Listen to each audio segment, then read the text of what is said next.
నమస్కారం. ప్రతిధ్వనికి స్వాగతం.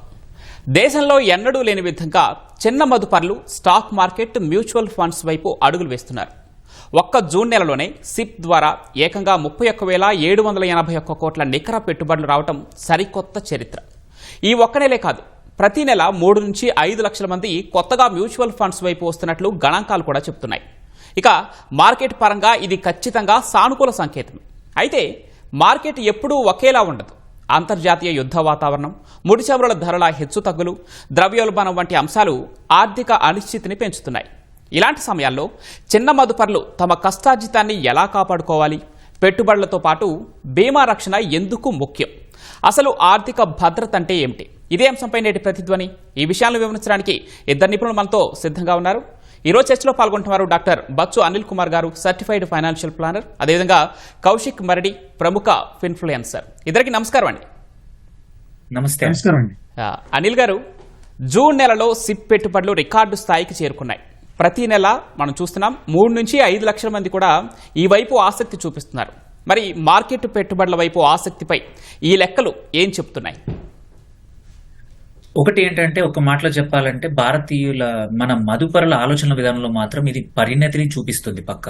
ఎందుకంటే తాజాగా ఆంఫీ ఇచ్చిన గణాంకాల ప్రకారం జూన్ నెలలో మీరు చెప్పినట్టు 31,781 కోట్లు ఎస్ఐపి ద్వారా చేరాయంటే లాస్ట్ నెల కన్నా చూసుకున్న మే నెల కన్నా కూడా 3% పెరిగాయి.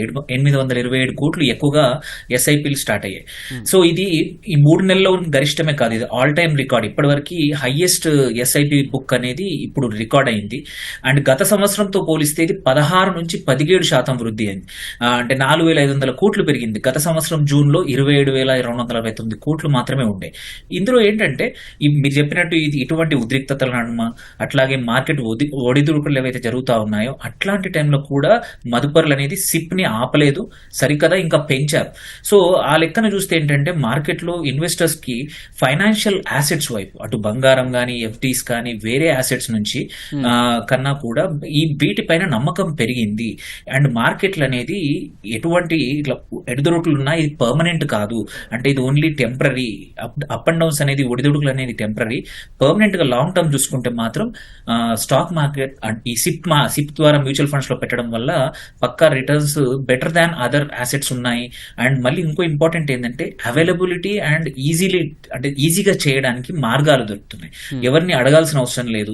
ఇప్పుడు టెక్నాలజీ ఎంత బాగా అయిందంటే యాప్ ఓపెన్ చేసేసుకుని నువ్వు ఒక 15 నిమిషాల్లో నీ ఇన్వెస్టింగ్ ప్రాసెస్ మొత్తం చేసి ఒక ఎస్ఐపి రిజిస్టర్ చేసే అవకాశం వచ్చింది. ఇంత తొందరగా, అంటే సేమ్ మన దగ్గర డిజిటల్ అడాప్షన్, అటు యూపీఐ ఎంత ఫాస్ట్ గా అడాప్ట్ అయిందో ఎస్ఐపి కూడా అలాగే అవుతోంది. సో ఇది ఒక రకంగా మార్కెట్ డెప్త్ పెంచుతుంది అనమాట. మనము ఈ లాస్ట్ 20 నెలల్లో చూస్తే ఎఫ్పిఐలు వాళ్ళ డబ్బులు తీసుకెళ్లిపోయినా సరే ప్రతి నెల ఎస్ఐపి ద్వారా ఇట్లా 30,000 కోట్లు నియర్లీ రావడం వల్ల మార్కెట్లో ఒక రకమైన స్టెబిలిటీ వస్తుంది. సో దీనివల్ల ఏంటంటే లాంగ్ టర్మ్ కి మన ఇండియన్ మార్కెట్, ఈక్విటీ మార్కెట్ కి ఇది చాలా మంచి పరిణామము. అండ్ ఈ లెక్కలు చూస్తూ ఉంటే మాత్రం ఇందులో కూడా చూసుకుంటే మొత్తం ఇప్పటివరకు ఒక 80 లక్షల కోట్ల వరకు మ్యూచువల్ ఫండ్ ఏయుఎం అంటాము ఉంది. సో అందులో 21% ఓన్లీ ఎస్ఐపి ద్వారానే వచ్చింది. Right sir. కౌశిక్ గారు, మొదటిసారి పెట్టుబడులు పెట్టే చిన్న మదుపర్ల సంఖ్య పెరుగుతూ వస్తుంది. అయితే ఈ ప్రభావం కొత్త వారిపైన కూడా ఉంటుంది. అయితే ఇక్కడ మెయిన్ టాపిక్ ఏంటంటే, ఒకరిని చూసి ఒకరు కాకుండా మార్కెట్ను చూసి ఎలా నిర్ణయాలు తీసుకోవాలి? అండి, ఇది చాలా మంచి విషయం. చెప్పాలంటే ఎస్ఐపిస్ పెరగడం అన్నది మన ఇండియన్ ఎకానమీకి చాలా మంచిది. అండ్ రీసెంట్ టైమ్స్ లో చూసుకున్నట్లయితే ఈ డిజిటలైజేషన్ వల్ల, లేకపోతే మన యూట్యూబ్ ఛానల్స్ కావచ్చు, ఇలా న్యూస్ ఛానల్స్ కావచ్చు, అవేర్నెస్ బాగా పెరుగుతుంది పర్సనల్ ఫైనాన్స్ పట్ల. సో ఆ కారణం చేత కూడా చాలా మంది ఇంట్రెస్ట్ చూపిస్తున్నారు. కొందరు ఏం చేస్తున్నారంటే వేరే వాళ్ళని కంపేర్ చేసుకుని, ఫర్ ఎగ్జాంపుల్ వాళ్ళ కొలీగ్స్ లో ఎవరికొళ్ళు మ్యూచువల్ ఫండ్స్ లో ఇన్వెస్ట్ చేస్తూ ఉంటారు. ఇలా ఫస్ట్ టైం ఇన్వెస్టర్స్ వాళ్ళ పోర్ట్ఫోలియో చూసి దాన్ని కాపీ కొట్టడం ఇలా కూడా జరుగుతుంది. అండ్ ఫ్రెండ్స్ చెప్తుంటారు, అరే నేను ఇన్వెస్ట్ చేశాను, నా రిటర్న్స్ ఎంత ఉన్నాయి చూడు అంటే ఆ పోర్ట్ఫోలియోలో ఏదైతే ఎక్కువ రిటర్న్స్ జనరేట్ చేస్తున్నాయో ఆ వాటిలో డైరెక్ట్ గా బ్లైండ్ ఇన్వెస్ట్ చేయడం ఇలా కూడా కొందరు చేస్తున్నారు. సో ఎవరైతే ఫస్ట్ టైం ఇన్వెస్ట్ చేస్తున్నారో వాళ్ళకి నేను చెప్పాలనుకుంది ఏంటంటే, ఇలా ఒకరిని చూసి కాపీ కొట్టి ఇన్వెస్ట్ చేయడం అన్నది అంత మంచి పద్ధతి కాదు. ఎందుకంటే పర్సనల్ ఫైనాన్స్ ఇస్ పర్సనల్ అంటారు. ఇప్పుడు వాళ్ళకి వేరే గోల్స్ ఉంటాయి, ఆ గోల్ కి తగ్గ వాళ్ళు ఇన్వెస్ట్ చేసుకుంటారు బాగా రీసెర్చ్ చేసి. సో మనం కూడా వాళ్ళని కాపీ కొట్టి సేమ్ ఫండ్స్ ఇన్వెస్ట్ చేయడం అనేది అంత మంచిది కాదు. సో ఇలా ఎవరైతే ఫస్ట్ టైం వస్తున్నారో వాళ్ళు ఫస్ట్ ఆఫ్ ఆల్ మార్కెట్ ని చూసుకోవాలండి. ఇప్పుడు మార్కెట్ లో చూసుకున్నట్లయితే మనకి లాంగ్ టర్మ్, షార్ట్ టర్మ్ లా వేరియస్ ఆప్షన్స్ ఉన్నాయి. For example debt mutual funds అని, ఈక్విటీ మ్యూచువల్ ఫండ్స్ అని. ఇప్పుడు 1 year లో బైక్ కొనుక్కోవాలని చెప్పి ఎవరైతే ఎస్ఐపి చేస్తున్నారో వాళ్ళకి ఈక్విటీ మ్యూచువల్ ఫండ్ అన్నది అంత కరెక్ట్ కాదు. సో మనం ఫస్ట్ ఆఫ్ ఆల్ మన గోల్ ఏంటి, డ్యూరేషన్ ఎంత ఉంది, మనకి టైం ఎంత ఉంది, దాని ప్రకారంగా, అండ్ అదే విధంగా మన రిస్క్ టేకింగ్ కెపాసిటీ, ఇవన్నీ మైండ్ లో పెట్టుకొని బాగా రీసెర్చ్ చేసి ఇన్వెస్ట్ చేసుకోవాలని చెప్పి నా ఉద్దేశం అనమాట.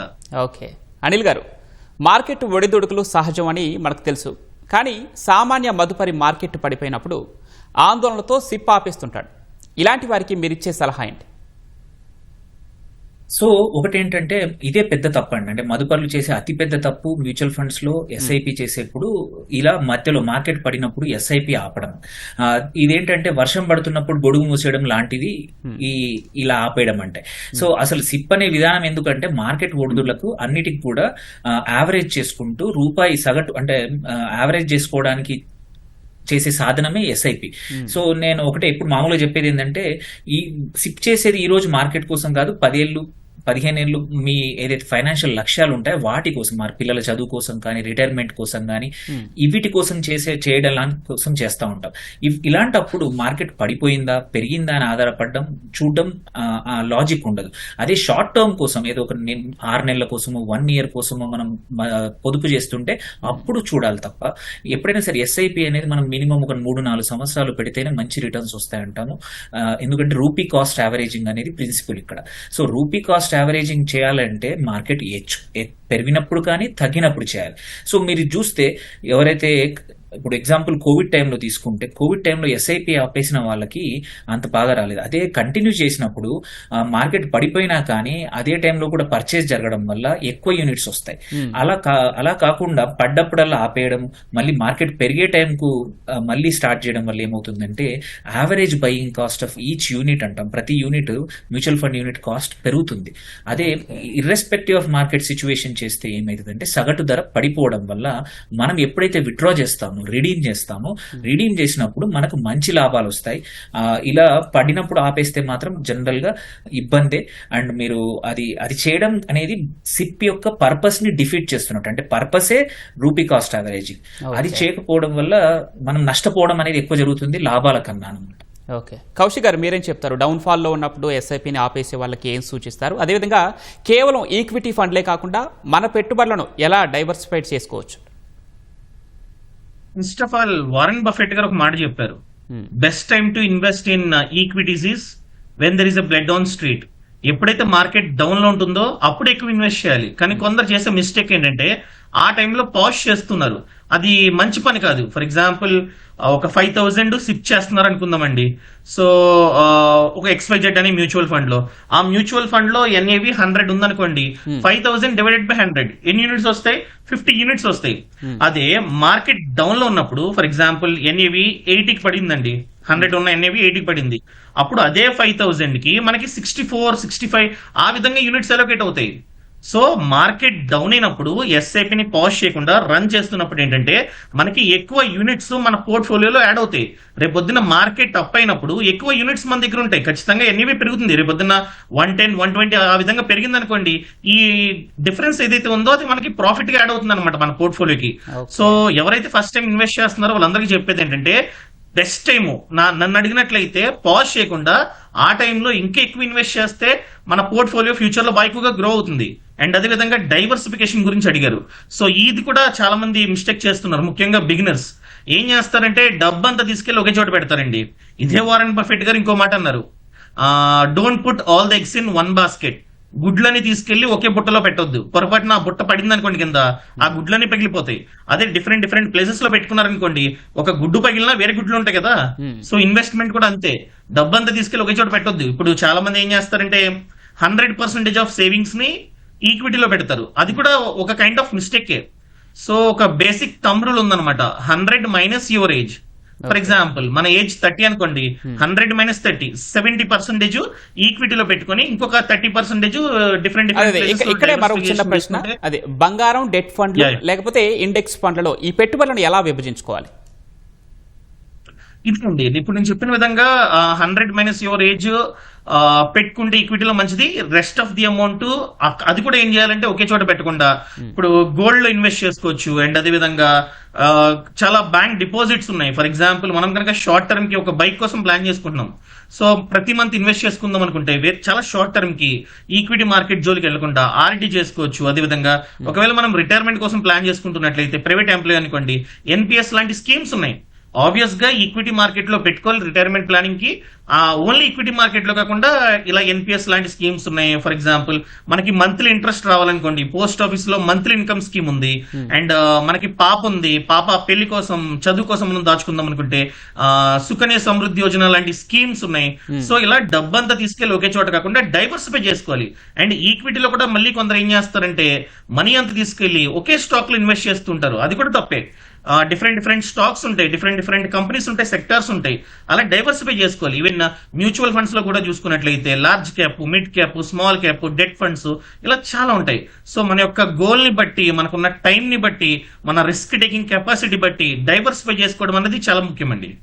అనిల్ గారు, అనిశ్చిత సమయాల్లో 3 నుంచి 6 నెలల పాటు ఖర్చులకు సరిపడా అత్యవసర నిధి ఉండాలంటారు. ప్రస్తుతం అది 9 నెలల నుంచి ఏడాది కూడా పెంచుకోవాలని నిపుణులు చెప్తున్నారు. మీరేమంటారు? ఈ మాటకు నిజంగానే ఏకీభవిస్తాను. కాకపోతే ఒక చిన్న సవరణ అవసరం. అదేంటంటే ఇది అందరికీ ఒకే రకంగా వర్తించదు. ఇందులో ఏంటంటే మన ఉద్యోగ భద్రత అట్లాగే ఆదాయ స్వభావంపై కూడా ఆధారపడి ఉంటుంది. ఎందుకో కూడా ఫస్ట్ ఎందుకు పెంచుకోవాలో కూడా చెప్తాను. మీరు అన్నది దాని ప్రకారం ప్రపంచవ్యాప్తంగా పరిస్థితులు చూస్తే అటు భౌగోళికంగా కానీ రాజకీయంగా అనిశ్చితి అనేది చాలా ఉంది. మనం 2-3 సంవత్సరాల నుంచి చూస్తున్నాం. అట్లాగే ఐటీ లాంటి మరియు వేరే సెక్టార్లలో కూడా లే ఆఫ్లు ఎక్కువగా జరుగుతున్నాయి. మళ్ళీ ఇప్పుడు ఏఐ వచ్చింది, దీనివల్ల ఉద్యోగ స్వరూపం కూడా మారిపోయింది. సో 10 ఏళ్ల క్రితం ఉద్యోగం పోతే ఒక 3 నుంచి 4 నెలల్లో కొత్త ఉద్యోగం వచ్చేది. ఇప్పుడైతే మధ్యస్థాయి కానీ సీనియర్ ఉద్యోగులకి మీరు చూసుకుంటే ఒక 9 నెలల నుంచి 1 ఇయర్ కూడా పడతా ఉంది కొత్త ఉద్యోగం దొరకాలంటే. అలాంటి పరిస్థితుల్లో ఈ అత్యవసర నిధి అయితే ఉందో మన ఉద్యోగ అన్వేషణ కాలం కంటే కూడా కొంచెం ఎక్కువగా ఉండాలి. సో ఈ లెక్కన ప్రభుత్వ ఉద్యోగం లాంటివి ఉన్న వాళ్ళు స్థిరమైన ఆధారం ఉంటాయి కాబట్టి వాళ్ళకు ఒక 6 నెలల ఖర్చులు సరిపోతాయి. సో వాళ్ళకి అంతగా ఎక్కువగా పెంచుకోవాల్సిన అవసరం. అదే ప్రైవేట్ ఉద్యోగులు చూసుకుంటే వాళ్ళు ఒకటే ఆదాయం మీద కుటుంబం నడుస్తూ ఉంటుంది కాబట్టి అందులో ఏంటంటే ఈఎంఐలు కూడా ఉంటాయి కాబట్టి అప్పుడు కంపల్సరీ మీరు అన్నట్టు 9 నుంచి 12 నెలలు పెంచుకోవాల్సిందే. అది నిజం, అది ఇప్పుడున్న బేసిక్ రియాలిటీ అనమాట. అట్లాగే ఇంకా కొద్దిమంది ఉంటారు ఫ్రీలాన్సర్స్, మళ్ళీ స్వయం ఉపాధి ఉంటుంది, వ్యాపారులు ఉంటారు, కొంచెం కమిషన్ బేసిస్ మీద ఉద్యోగాలు ఉంటాయి. అలాంటి వాళ్ళకి ఇంకా ఎక్కువగా మేబీ 12 నెలల నుంచి 18 నెలలకు కావాల్సిన ఎమర్జెన్సీ నిధి అవసరం కంపల్సరీ. ఇంకో ఇంపార్టెంట్ ఏంటంటే ఇక్కడ ఖర్చులు అంటే డెఫినేషన్ చాలా ఇంపార్టెంట్. ఇంటి అద్దె, అట్లాగే ఈఎంఐలు, నిత్యావసర అవసరాలు, పిల్లల ఫీజులు అందరూ లెక్క పెట్టుకుంటారు. కానీ అందరూ మర్చిపోయేటి అంటే ఇటు జీవిత బీమా కానీ, హెల్త్ బీమా కానీ, హెల్త్ ఇన్సూరెన్స్ కానీ, మళ్ళీ ఈ మ్యూచువల్ ఫండ్ ఎస్ఐపీలు కూడా వీటిని కూడా కలుపుకోవాల్సిన అవసరం కంపల్సరీ ఉంది. ఎందుకంటే ఇవి మర్చిపోతూ ఉంటారు. మర్చిపోయినప్పుడు ఏంటంటే ఇంపార్టెంట్ ఏంది, ఎస్ఐపి అనేది ఉద్యోగం పోయినప్పుడు కంటిన్యూ కావాలంటే వాటిని కూడా మన ఎమర్జెన్సీ ఫండ్ లో ఉంచాలి. అన్నిటికన్నా ఇంపార్టెంట్ క్వశ్చన్ ఏంటంటే ఈ నిధి ఎక్కడ ఉండాలంటే మాత్రం ఒక 1 month సరిపడా ఎమర్జెన్సీ ఫండ్ సేవింగ్స్ అకౌంట్ లో పెట్టుకోవాలి. ఇంకొక 2 నుంచి 3 నెలలకు సరిపడా అమౌంట్ ఒక స్వీపింగ్ ఎఫ్డి అంటారు, ఎఫ్డి స్వీపింగ్ చేసి పెడతాం. మిగిలిన అమౌంట్ మాత్రమే ఏదైనా లిక్విడ్ ఫండ్ లో కానీ మనీ మార్కెట్ ఫండ్ లో పెట్టుకుంటే ఏమవుతుందంటే ఒకటి అవసరం వచ్చినప్పుడు అందుబాటులో ఉంటాయి, అట్లాగే ద్రవ్యోల్బణం కూడా కొంచెం తట్టుకుంటుంది. అండ్ అన్నిటికన్నా ఇంపార్టెంట్ ఈ అత్యవసర నిధి అనేది మనం పెట్టేది రాబడి కోసం కాదు, రిటర్న్స్ కోసం కాదు, ఇట్స్ ఓన్లీ ఎమర్జెన్సీ రక్షణ కోసం అనేది మర్చిపోతూ ఉంటారు. అందుకే ఈక్విటీ ఫండ్స్ లో కాకుండా లిక్విడ్ ఫండ్స్ లో పెట్టుకోవడం చాలా ఇంపార్టెంట్ ఈ కేసులో. Right sir. కౌశిక్ గారు, ఇక్కడ ఆదాయం పెరిగిన ప్రతిసారి సిప్ మొత్తాన్ని పెంచుకోవటం మేలా, లేకపోతే దానివల్ల దీర్ఘకాలంలో సంపద సృష్టి ఎలా వేగంగా పుంజుకుంటుందంటారు?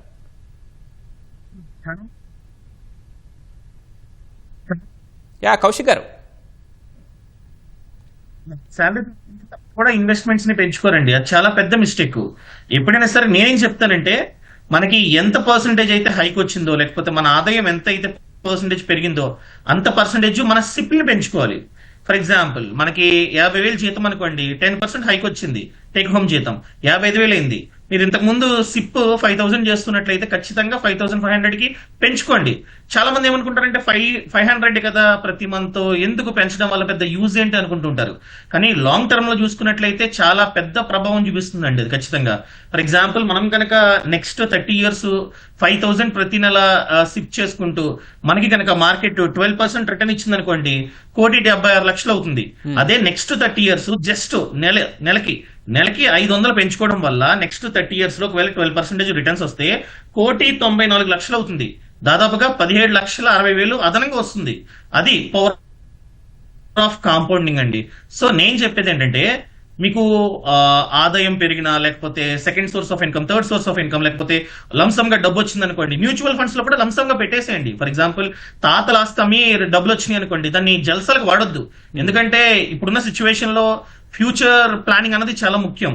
ఈ ఎస్ఐపి కావచ్చు, మ్యూచువల్ ఫండ్స్ కావచ్చు, ఈ స్టాక్ మార్కెట్ కావచ్చు, ఫ్యూచర్ లో మనకి చాలా బాగా యూజ్ అవుతాయి. సో నేను చెప్పేది ఏంటంటే, ఎంత పర్సంటేజ్ ఆఫ్ ఇన్కమ్ పెరుగుతుందో, లేకపోతే ఎక్స్ట్రా సోర్స్ ఆఫ్ ఇన్కమ్ వచ్చినా ఈ సిప్స్ లో కానీ లేకపోతే లంసమ్ గా కానీ ఇన్వెస్ట్ చేయమని నా ఉద్దేశం అన్నమాట.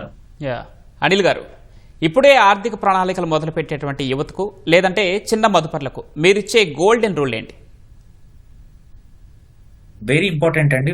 ముందు పొదుపు, తర్వాత ఖర్చు. ఇది వెరీ సింపుల్. మనము అందరికి కూడా ఇప్పుడు రియాలిటీ ఏంటంటే, ఈఎంఐ అంటే ఇన్స్టాల్మెంట్, ఇది ఈక్వేటెడ్ మంత్లీ ఇన్స్టాల్మెంట్ లాగా అందరికీ అలవాటు అయిపోయింది. అప్పు కట్టడానికి చాలా డిసిప్లిన్ చూపిస్తున్నాం. అదే డిసిప్లిన్ అనేది ఇన్వెస్ట్మెంట్ కు చూపించాలి. అందుకే నేను ఈఎంఐ 2.0 అంటాను. ఏంటంటే ఈక్వేటెడ్ మంత్లీ ఇన్వెస్ట్మెంట్, అదే ఎస్ఐపి.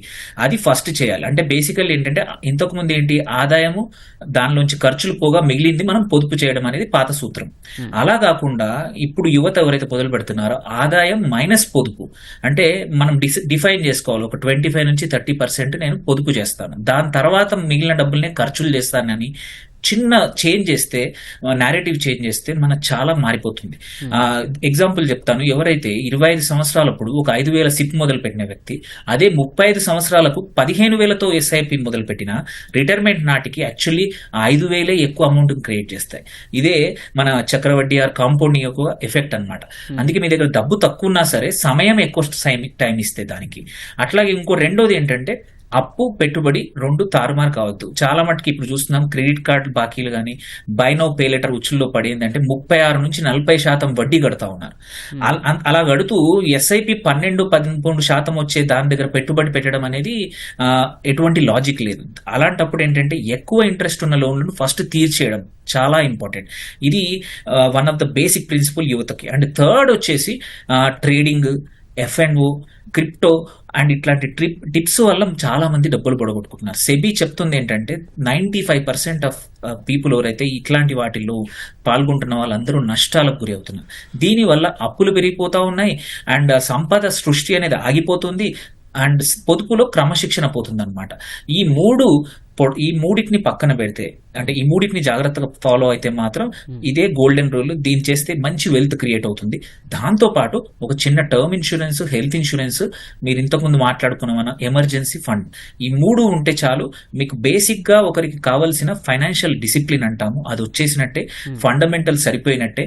దాని తర్వాత కొన్ని రోజుల తర్వాత వెల్త్ క్రియేట్ అవుతుంది, సెకండ్ ఇన్కమ్ యాడ్ చేసుకోవచ్చు.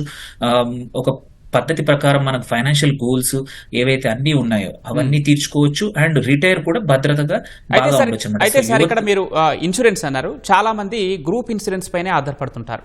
కానీ జాబ్ కోల్పోతే ఆ భద్రత కూడా పోతుంది కదా. మరి వ్యక్తిగతంగా 5 నుంచి 10 లక్షల ఆరోగ్య బీమా ఉండటం ఎంత అవసరం అంటారు? ఇది చాలా అందరికీ, అంటే ఇది ఒక పెద్ద ప్రాబ్లం. అందరూ ఇగ్నోర్ చేసే ప్రాబ్లం అనమాట. నా కంపెనీలో జాబ్ ఉంది, నా కంపెనీ ఇస్తుందని. కానీ ఏంటంటే అది మీ సొంతం కాదు, మీ ఉద్యోగానికి అనుబంధం మాత్రమే. ఉద్యోగం పోయినా, మీరు ఉద్యోగం మారినా, ఆ రిటైర్ అయినా సరే ఆ రోజే మీ ఈ పాలసీ అనేది ఆగిపోతుంది, రక్షణ ఆగిపోతుంది. అందుకోసం ఏంటంటే కంపల్సరీ మీరు ఒక చిన్నగా, మీరు అన్నట్టు ఒక 5 లక్షల policy health insurance compulsory add చేసుకోవాలి. మర్చిపోకూడదు ఏంటంటే, ఎంత పెద్ద బిల్డింగ్ అయినా సరే ఫౌండేషన్ ఎంత ఇంపార్టెంట్, పునాదులు ఇంపార్టెంట్. ప్రతి యొక్క పర్సనల్ ఫైనాన్స్ మన భద్రత కోసం కావాల్సిన రెండే పునాదులు, ఒకటి హెల్త్ ఇన్సూరెన్స్, రెండు లైఫ్ ఇన్సూరెన్స్. అండ్ ఎస్పెషల్లీ ఇప్పుడు చూస్తే లైఫ్ స్టైల్ డిసీజెస్ ఎక్కువగా వస్తున్నాయి. అవి చాలా మటుకు గ్రూప్ ఇన్సూరెన్స్లు ఒక్కోసారి కవర్ అవ్వవు. ఇప్పుడు కొత్త పాలసీల్లో మనం పర్సనల్ గా తీసుకునే వాటికి 30 రోజుల నుంచి అవన్నీ కవర్ అవుతున్నాయి. బీపీ లాంటివి, షుగర్ లాంటివి, ఆస్తమా లాంటివి. వెయిటింగ్ పీరియడ్ కూడా ఎక్కువగా వర్తించట్లేదు. అందుకోసం సొంతంగా ఒక పాలసీ తీసుకుంటే ఇప్పుడు ఉద్యోగ భద్రత ఎలా ఉంటుందో తెలియదు. అలాంటప్పుడు ఉంటే ఏంటంటే మనం రోడ్డు మీద పడకుండా, ఇబ్బందులు ఎవరిని అప్పులు చేయకుండా మన ఏమైనా బాధలు వచ్చినా తట్టుకోవచ్చు. Right sir. కౌశిక్ గారు, ఆర్థిక అనిశ్చితి ఉన్నప్పుడు క్రెడిట్ కార్డుల వాడకం లేదంటే కొత్త రుణాలు తీసుకోవటం, ఈ విషయాల్లో చిన్న మదుపర్లు ఎలాంటి క్రమశిక్షణ పాటించాలి? సో దానికంటే ముందు ఒక చిన్న ఎగ్జాంపుల్ చెప్దాం అనుకుంటున్నానండి. రీసెంట్ టైమ్స్ లో నేను కలర్ చూశాను. సో కోవిడ్ మొన్న ఏఐ వల్ల జాబ్ పోయింది. సో నాకు తెలిసిన వాళ్ళే చెప్తూనే ఉన్నా, హెల్త్ ఇన్సూరెన్స్ తీసుకోండి ఇంపార్టెంట్ అని చెప్పి. సో మా కంపెనీ ఇస్తుంది కదా, చాలా ఎక్కువ కవరేజ్ ఇస్తుంది వేరే కంపెనీస్ తో కంపేర్ చేస్తే అని చెప్పి తీసుకోలే. జాబ్ పోయిన తర్వాత ఇంటర్వ్యూకి వెళ్దాం అని చెప్పి బైక్ తీసి కొత్త కంపెనీ ఇంటర్వ్యూకి వెళ్తూ ఉంటుంటే యాక్సిడెంట్ అయింది. అరౌండ్ 8 lakhs ఖర్చు అయింది హాస్పిటల్లో. చూడండి, అప్పటి వరకు తను ఎంతైతే దాచుకున్నాడో అదంతా హాస్పిటల్ బిల్ కట్టాల్సి వచ్చింది. సో అందుకని ఇప్పుడున్న సిచ్యువేషన్ లో చాలా మంది కంపెనీ ఇస్తుంది కదా అని చెప్పి ప్రైవేట్ గా హెల్త్ ఇన్సూరెన్స్ ప్లాన్ తీసుకోవట్లా. ఇదే పర్ఫెక్ట్ ఎగ్జాంపుల్ అండి. ఒక్క హాస్పిటల్ బిల్లు చాలు, మనం దాచుకున్న సేవింగ్స్ అమౌంట్ అంతా తీసి హాస్పిటల్ బిల్లు కట్టాలి. సో అందుకని ప్రతి ఒక్కరూ తీసుకోవడం చాలా ముఖ్యం. అండ్ మీరు క్రెడిట్ కార్డు గురించి అడిగారు. ఇక్కడ కూడా చాలా మంది యువత, ముఖ్యంగా ఎవరైతే రీసెంట్ గా జాబ్ వచ్చిందో లేకపోతే ఇప్పుడిప్పుడే ఇన్వెస్ట్మెంట్లు స్టార్ట్ చేస్తున్నారో వాళ్ళు ఈ క్రెడిట్ కార్డు విషయంలో కూడా చాలా తప్పు చేస్తున్నారండి. ఎప్పుడైనా సరే శక్తికి మించి అప్పు చేస్తే వయసుకు మించి భారాన్ని మోయాల్సి వస్తుంది. దాన్ని చాలా మంది మర్చిపోతున్నారు. ఇస్తుంది కదా బ్యాంకులు, క్రెడిట్ కార్డు ఇస్తున్నాయి కదా అని చెప్పి ఓతేగా ఏముందులే కట్టుకోవచ్చులే, ఇంకొక 30 days తర్వాత కట్టుకోవచ్చులే, 45 days తర్వాత కట్టుకోవచ్చులే అని చెప్పి అవసరం లేకపోయినా యూజ్ చేస్తున్నారు. ఎప్పుడైనా క్రెడిట్ కార్డు మనం నీడ్స్ కి యూజ్ చేస్తే మంచిదండి, వాంట్స్ కాదు. వాంట్స్ మనకు చాలా ఉంటాయి. ఇప్పుడు ప్రతి ఒక్కరూ లగ్జరీగా బ్రతకాలనుకుంటారు, కానీ దానికి తగ్గ క్యాపబిలిటీ మనకుంటే పర్లేదు, మనం ఆ బిల్లుని వెనక్కి కట్టగలం. ఒక 30 days తర్వాత, 45 days తర్వాత ఆ మినిమం అమౌంట్ కాకుండా అవుట్ స్టాండింగ్ కట్టగలం అనుకుంటే పర్లేదండి. అలా అని కాదు, లేదు క్రెడిట్ కార్డు ఉంది కదా ప్రెసెంట్ చూసుకుంటా, నేను ఫ్యూచర్ గురించి ఆలోచించనంటే డెట్ ట్రాప్ లో పడిపోతారు. చాలా మంది మల్టిపుల్ క్రెడిట్ కార్డ్స్ తీసుకొని ఈ క్రెడిట్ కార్డ్ బిల్ ఏమో ఆ క్రెడిట్ కార్డుతో అలా రొటేషన్ పద్ధతిలో పాటిస్తున్నారనమాట. అది చాలా పెద్ద డెట్ ట్రాప్. పొరపాటున మనం మినిమం అమౌంట్ కట్టుకుంటూ పోతున్నా, లేకపోతే అసలు క్రెడిట్ కార్డు బిల్లు కట్టడం మానేసినా కూడా వడ్డీ చూసుకున్నట్లయితే 45% per annum అలా ఉంటుంది. సో ప్రెసెంట్ ఎకనామిక్ అన్సర్టనిటీ కాస్త నడుస్తుంది కాబట్టి ఇప్పుడున్న సిచ్యువేషన్ లో క్రెడిట్ కార్డు ఉన్నా కూడా నీడ్స్ కి ఎక్కువ స్పెండ్ చేస్తే మంచిదని నా ఉద్దేశం. కౌశిక్ గారు, ఇక్కడ డిసిప్లిన్ తో పాటు పేషెన్స్ కూడా అంతే ఇంపార్టెంట్ అంటారు. సో కొత్తగా ఇన్వెస్టర్లకు కావచ్చు, లేదంటే ఆల్రెడీ ఉన్న వాళ్ళకి కావచ్చు, వాటి గురించి ఏం చెప్తారు గోల్డెన్ రూల్స్ అంటే? సో గోల్డెన్ రూల్ గురించి చెప్పాలంటే మేజర్ గా నేను ఏం చెప్పాలనుకుంటున్నానంటే, ఫస్ట్ ఆఫ్ ఆల్ ప్రతి ఒక్కరికి 4 బ్యాంక్ అకౌంట్స్ ఉంటే మంచిదండి. ఈ 4 బ్యాంక్ అకౌంట్స్ అని చెప్పి ఎందుకన్నానంటే, ఇప్పుడు మనకి ఇన్కమ్ వస్తూ ఉంటుంది. ఫర్ ఎగ్జాంపుల్ జాబ్ చేస్తున్నాం అనుకోండి, శాలరీ అకౌంట్ మనకి ఇన్కమ్ అకౌంట్ అవ్వాలి. మనకి సెకండ్ సోర్స్ ఆఫ్ ఇన్కమ్ ఉన్న, థర్డ్ సోర్స్ ఆఫ్ ఇన్కమ్ ఉన్న, ఖచ్చితంగా ఆ ఒక అకౌంట్ లో మాత్రమే డబ్బులు పడాలి. And second one investment account అండి. ఇన్వెస్ట్మెంట్ అకౌంట్ ఇందాక అనిల్ గారు చెప్పారు, ఖచ్చితంగా మనం ఫార్ములాని రివర్స్ చేయాలి. చాలా మంది ఏం పాటిస్తున్నారంటే present income minus expenditure is equal to savings.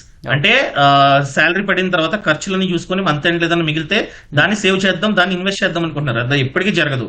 So మనకి శాలరీ అకౌంట్ లో, ఇన్కమ్ అకౌంట్ లో జీతం పడగానే ఒక 20 to 30% ఖచ్చితంగా ఇన్వెస్ట్మెంట్ అకౌంట్ కి ట్రాన్స్ఫర్ చేసి ఆ ఇన్వెస్ట్మెంట్ అకౌంట్ నుంచి సిప్పులు కట్టుకోవాలి. మనం ఆటోపే పెట్టుకుంటే మంచిది అనమాట. ఆటోమేటిక్ గా ఆ మనీ ఇన్వెస్ట్మెంట్ అవుతుంటుంది, డైవర్సిఫై అయ్యి.